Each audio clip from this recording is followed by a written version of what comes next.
سلامونه ملګرو، په دې هیله چې راته به ټول ښه او روغ اوسېږئ. ملګرو نن ترې درته ښیم چې څنګه کولی شو فیسبوک آنلاین واوسېږو، خو مګر نورو ملګرو ته ښکاره نه شو چې موږ آنلاین یو که نه یو. هغوی ته داسې ښکاره شو چې موږ فیسبوک نه استعمالوو او آفلاین وی. مطلب هم به فیسبوک کاروو هم به چاته ښکاري نه چې موږ آنلاین یو او که آفلاین. نو طریقه درته ښیمه، طریقه به تاسو ټوله ما په شانتې کوئ.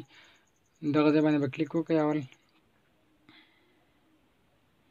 بیا به راشئ په دغه بر اړخ چارج عکس هم چې لګېدلی دلته بیا به لږ کوزې راشئ.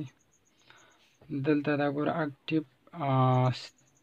سټیټس دا چې لیکلی ده دا به کلیک کړو. ګوره دلته دغه اپشن یې دی آن دی. ګوره دا چې کله کلیک کړو ګوره دا آن دی. هغه وخت کې چې دا آن وي موږ اوس به موږ ته چاته نه ښکارو چې موږ آفلاین هغه فیسبوک کې آنلاین یو.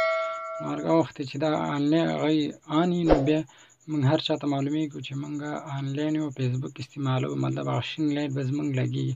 وخت کې چې کله داسې دا آف وي نو بیا موږ چاته نه ښکارېږو چې دا موږ استعمالوو فیسبوک او آنلاین یو. نو زه که بیرته بیا خلاصوئ او آنلاین شي نو بیرته همدغه ټیک مار ووهئ بس خلاص.